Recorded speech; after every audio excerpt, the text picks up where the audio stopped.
It was a late Friday afternoon when I drove up to the lake cabin, my sanctuary away from the chaos of city life. The long road leading to the cabin twisted through dense pine forests, and the sound of the tires crunching on the gravel was the only thing breaking the silence. I'd been looking forward to this weekend for months. Peaceful days by the lake, a few cold beers, and some much-needed relaxation. As I turned onto the driveway and saw the familiar wooden structure come into view, I felt my stress from the past week begin to melt away. The cabin, nestled between two towering oak trees, was the one place where I could truly escape. I had built this place myself, with my own two hands, from the timber of the surrounding woods. It wasn't much, just a small, rustic cabin with a stone fireplace and a wooden deck that overlooked the shimmering lake, but it was mine. But as I parked and got out of the truck, something immediately felt off. There were voices, low murmurs of conversation, followed by laughter. Definitely not the peaceful silence I had expected. My heart skipped a beat. No one was supposed to be here. I rented this place out only once a year, and there was no scheduled reservation this weekend. I walked cautiously toward the deck, trying to make sense of what was happening. It wasn't until I reached the porch that I saw them. 3 people standing by the edge of the lake, a couple of beer bottles in hand, chatting lazily as if they belonged there. They were definitely not guests I had invited. "Hey," I called out, my voice firm but polite. "This is private property. You guys need to leave." The trio froze, looking at each other as if they were caught off guard. One of them, a woman with dark sunglasses and a white summer dress, was the first to speak. She seemed annoyed rather than apologetic. "Excuse me," she said with a haughty tone. "Who are you? This is a public lake, you know." "I own this property," I replied, keeping my voice steady. "This is my cabin, and you're trespassing. Please leave." The other 2, both men, exchanged uncomfortable glances. I could see the tension building, but I stood my ground. I was well aware that trespassing on private property wasn't something anyone should take lightly, especially in a place as secluded as this. There weren't many people in this part of the woods, and I liked to keep it that way. But instead of gathering their things and leaving as I expected, the woman with the sunglasses scoffed. "We're just here to enjoy the day," she said, her voice dripping with condescension. "I don't see why you have to be so rude about it. We're not hurting anyone." I could feel my patience thinning. "I don't care if you're here to relax or not. You're on private property. That means you're trespassing, and that's illegal. I don't care who you are or why you're here, leave." Now, for a moment, they just stood there, exchanging confused glances.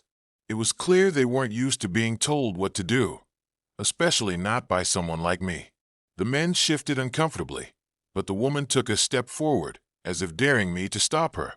"We'll leave when we're ready," she said, crossing her arms defiantly. "Who do you think you are? This lake is for everyone." Her words hung in the air, cutting through the tension like a sharp knife. She was about to say something more when, suddenly, I heard the unmistakable sound of tires screeching on gravel. I turned, my stomach dropping. A white SUV had pulled up at the end of the driveway, and from it stepped none other than Keron, the neighborhood HOA president. Keron had lived in the area for years, and her presence was as unwelcome as a storm cloud on a sunny day. She had an air of authority that rubbed everyone the wrong way, and she made it her personal mission to control everything, from who could park where to what colors people could paint their homes. Over the years, I'd had my fair share of run-ins with her, none of which had been pleasant. She marched up to the group, her heels clicking sharply on the wooden deck. Her expression was as smug as ever. "Is there a problem here?" she asked, her tone dripping with self-importance. I turned to face her, frustration mounting. "Yes, Keron. These people are trespassing on my property, and I've asked them to leave." "Oh, I see," Keron said, glancing over at the trespassers with a smile. "Well, you can't just go around kicking people off the lake. They have every right to be here. It's a public area, and they're my guests." I was taken aback by her words. "What do you mean, your guests?" I demanded. "This is private property, Keron. You've had your hands in everything around here, but this is my cabin. You're not in charge of who's here." Keron's smile never wavered. "Well, I am now," she said with a mocking laugh. I've given them permission to use the lake as they please. You can't just throw people off like that. Don't make me call the cops." I stared at her in disbelief. I knew this was exactly the kind of thing Karen would do. Make a mountain out of a molehill, twist the situation, and get everyone riled up just to prove she had control. But I wasn't about to back down. "Call the cops, Karen. I'm not afraid of you." I shot back. I could see her eyes flash with anger as she pulled out her phone. "You'll regret this," she muttered under her breath as she dialed the number. I stood there, heart racing, as I watched her talk to the police. It was one thing to have her interfere in my life, but now she was escalating it by involving the authorities. I couldn't believe this was happening. My weekend had just gone from relaxing to stressful in the span of a few minutes. As Karen hung up the phone, she gave me a smug look. "The cops are on their way," she said. "I hope you enjoy explaining yourself to them."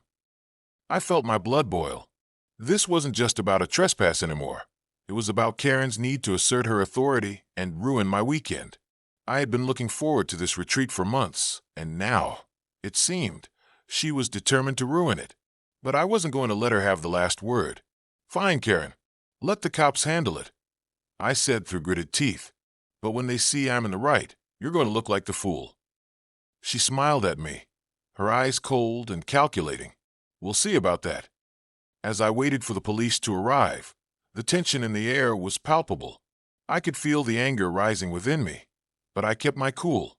I had the right on my side, and no amount of Karen's meddling would change that. The sound of the sirens grew louder as the police car approached, its lights flashing against the darkening sky. My nerves were taut, but I stood firm, arms crossed, waiting for the inevitable confrontation. Karen, on the other hand, seemed completely unfazed. She was practically gloating, watching the scene unfold as though this was just another one of her power plays. As the patrol car skidded to a stop near the driveway, two officers stepped out. One was a tall, muscular man with a thick mustache, and the other was a woman, shorter but equally stern-looking. They exchanged a brief glance before heading toward us. "What's going on here?" the officer with the mustache asked, his gaze moving between me and Karen. Karen was quick to speak up. "Officer, this man here is disturbing my guests and refuses to let them enjoy a peaceful day by the lake. He insists this is his private property, but that's not true. He has no right to kick anyone off this land." I was taken aback by how smoothly Karen spun the situation. She was painting me as the villain, the one causing trouble. But I wasn't about to let her rewrite the narrative. I stepped forward, keeping my voice steady but firm.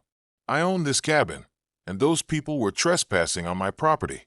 I asked them to leave, and now Karen here is using her position to make this into something it's not."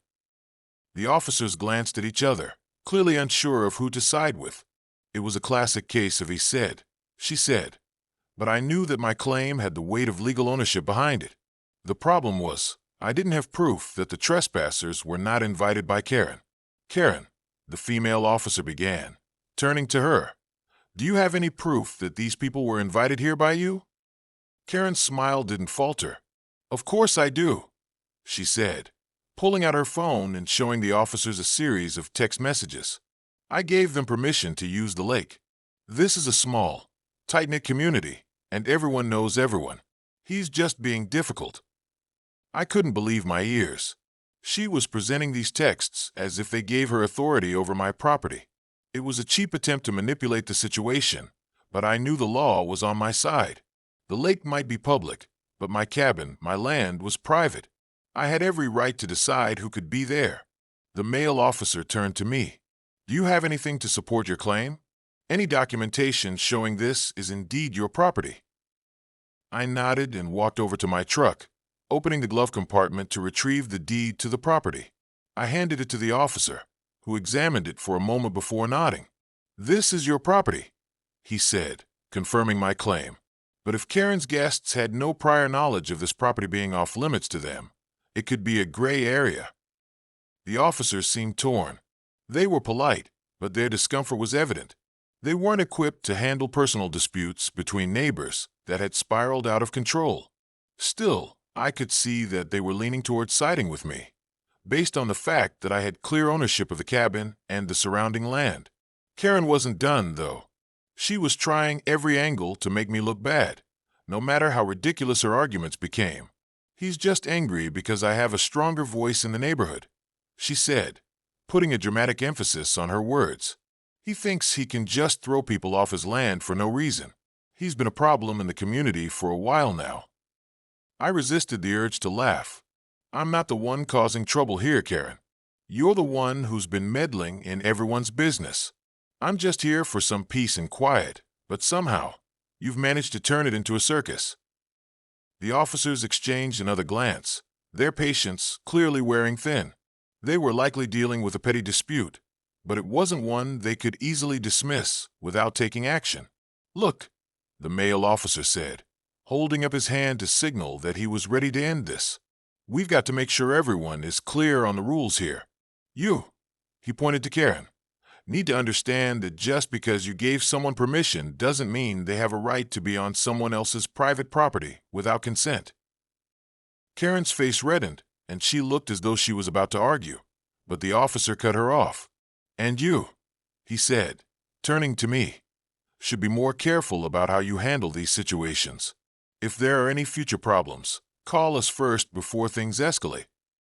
I bit back the urge to tell him how I'd already tried to handle it without involving the authorities. But it was clear he wasn't going to take sides.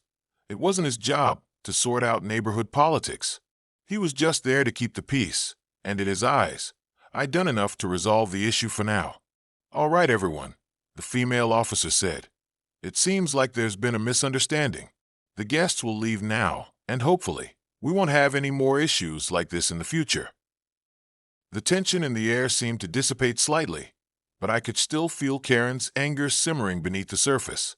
She hadn't gotten the victory she was hoping for, but she wasn't about to let it go without a parting shot. "You'll regret this," she said under her breath, glaring at me. "I'll make sure everyone knows what kind of person you really are." But before I could respond, the officers were already walking toward the trespassers, who were packing up their belongings.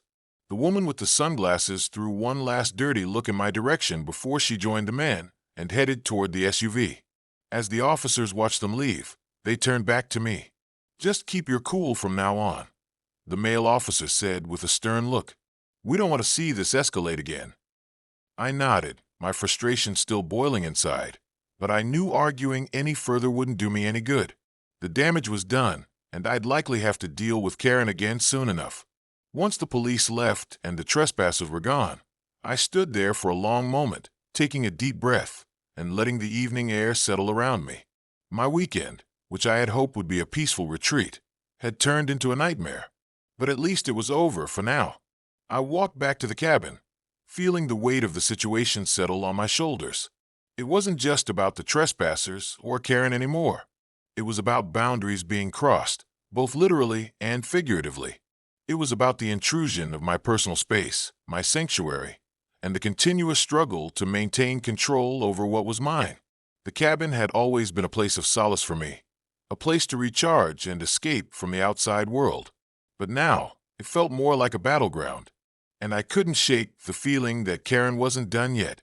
As I sat down on the deck, staring out at the lake, I realized that this would be a fight I'd need to keep an eye on. I wasn't going to let anyone take away my peace, especially not Karen. Weeks passed, and the tension from that incident at the lake cabin didn't exactly dissipate. I tried to return to my usual routine, hoping that everything would go back to normal. But Karen had a way of leaving a lingering presence in the neighborhood, and this time, I could feel her eyes on me, watching for any chance to strike again.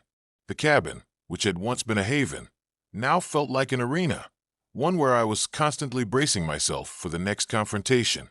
At first, things seemed to quiet down. There were no more visits from the police, and the trespassers, who I later learned were friends of Karen's niece, hadn't returned. But Karen's passive-aggressive behavior never truly stopped. She'd spread word through the neighborhood that I was a troublemaker, someone who couldn't handle neighborhood community spirit. It was a classic tactic of hers: create a narrative where she played the victim, all while stirring the pot behind the scenes. One afternoon, about a month later, I decided to take a walk around the property to clear my mind. The trees swayed gently in the breeze, and the lake shimmered in the golden light of the setting sun.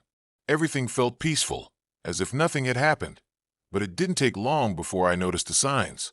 There were a few neighbors standing near the end of the driveway, eyeing me as I walked past.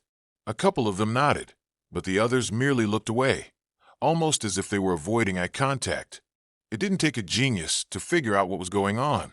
Karen's whispers had reached their ears, and now the community was divided.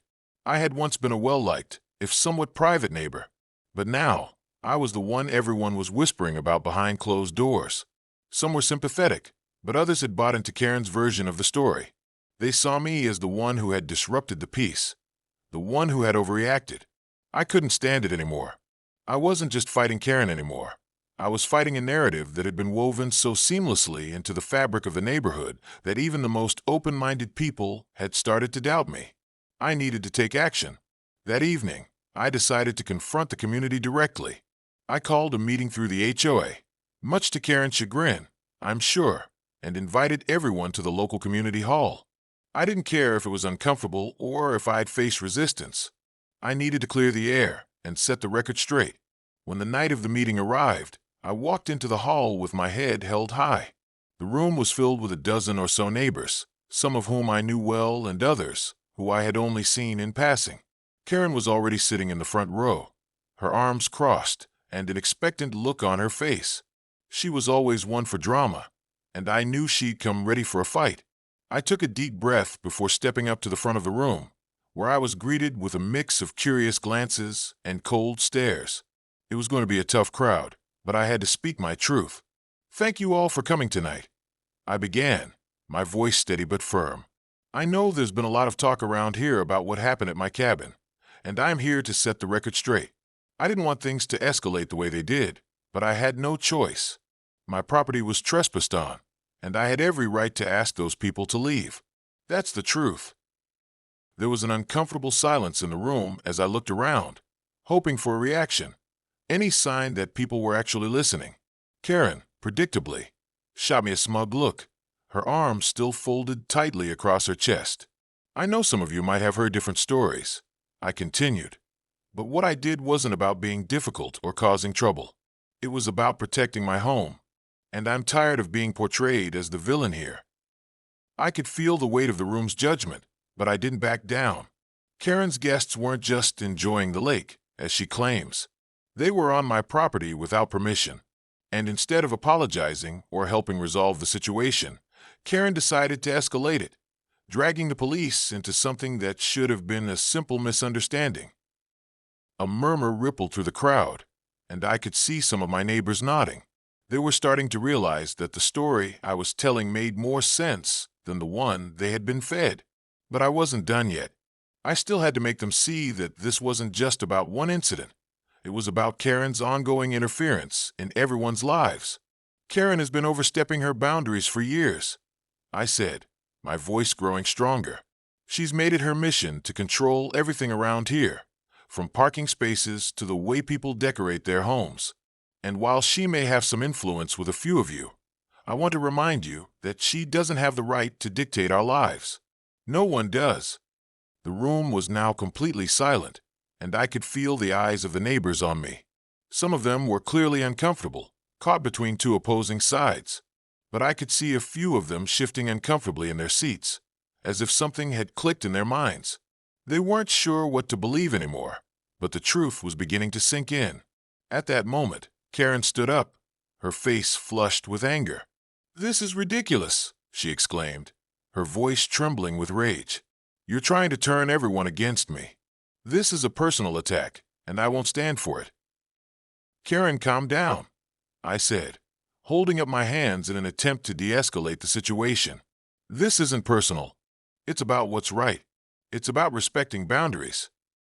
But Karen wasn't interested in listening. She stormed out of the meeting, her heels clicking loudly on the floor as she made her exit.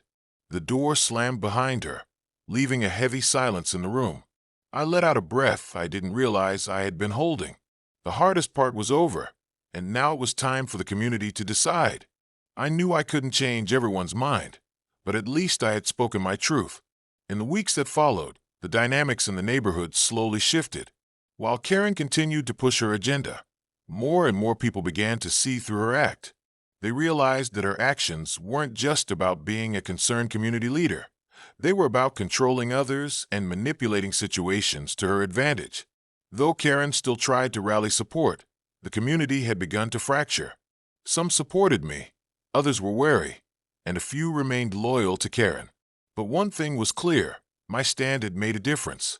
The constant tension eased, and although the situation wasn't fully resolved, it was a step toward reclaiming my peace. As for Karen, she continued her attempts to undermine me, but I had learned that standing my ground was the only way to handle her. The cabin, once again, became my retreat, a place where I could truly find solace, even if the battle for control had only just begun.